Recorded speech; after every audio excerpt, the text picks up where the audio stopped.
যেমন হাদি ভাইয়ের সাথে যে ঘটনাটা ঘটছে, তার বন্ধু রূপে সেজে হাদি ভাইকে অবশেষে নিজ হাতে হত্যা করছে। সুপ্রিয় দর্শক, আমার হাতে হয়তো আপনারা দুটা চারা দেখতে পারতেছেন। দুটোই দেখতে হুবহুব আমি যে জমিটার উপর দাঁড়িয়ে আছি ধান, সেই ধানের মতো, কিন্তু আমার হাতে যেটা আছে আর আমার বাম হাতে যেটা আছে হুবহুব দেখতে এক হলেও তাদের কাজ এবং তাদের চরিত্র কিন্তু এক না। এটা হচ্ছে মেলা, আমাদের গ্রামের ভাষায় যেটাকে মেলা বলে, এবং এটা বিশেষ করে ধানের যেই বা চারা গাছ যেই থাকে তার গুড়ার মধ্যে হয় এবং এই ধানের চারার সাথে মিশে যায়। মিশে গিয়ে এই যে ধানের চারা, আমার বাম হাতে যে ধানের চারা দেখতেছেন, এটা যে কাণ্ড প্রশাখা শাখা ওইগুলার যে ভিটামিন প্রোটিন এটা শুষে নেয় এবং এটাকে ক্ষতিগ্রস্ত করে।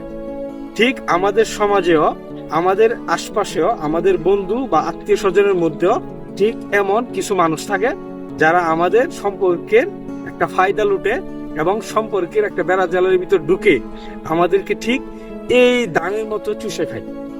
দেখতেছে কিন্তু দুটার চরিত্র আলাদা, কার্যকারিতা আলাদা। এটা হয়তো দেখতে ধানের চারার মতো, কিন্তু এটা একটা ঘাস অথবা এটা একটা বিপজ্জনক চারা, যেটা এই ধানের জন্য অনেক বড় বিপদ।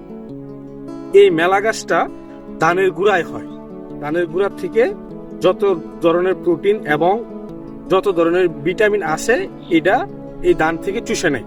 চুষে নেওয়ার পর এই গাছটা আস্তে আস্তে মারা যায় এবং কৃষকের অনেক বড় একটা ক্ষতি হয়।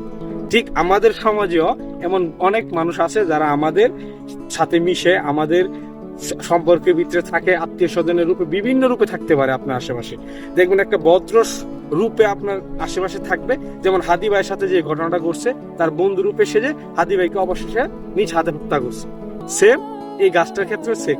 এটা হচ্ছে ধান, একটা সুষ্ঠু একটা কাণ্ড, কিন্তু এই যে ঘাস পদার্থটা বা আমরা যেটাকে মেলা বলি, এটার মধ্যে থেকে এটার যে ভিটামিন প্রোটিন সবগুলো চুষে খাই।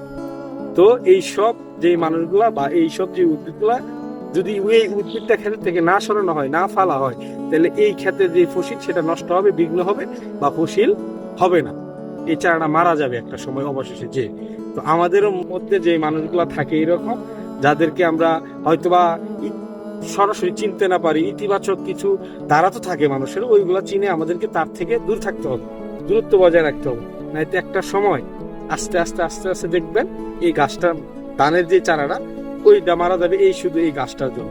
চেনার উপায় না থাকলে এই কাজটা আপনার সাথে হতে পারে। তাই সবাই সতর্ক থাকবেন এবং কৃষক ভাইদের যেটা আমি আকর্ষণ করতেছি, যে ফসলের মাঠটা এটা অনেকটাই পুষ্ট, শুধু এই গাছটার জন্য একটা চারা ক্ষতিগ্রস্ত। তো এইগুলা থেকে বিরত থাকবেন এবং নিজের সম্পর্ক এবং নিজের ফসল দুটোই বাঁচানোর চেষ্টা করবেন।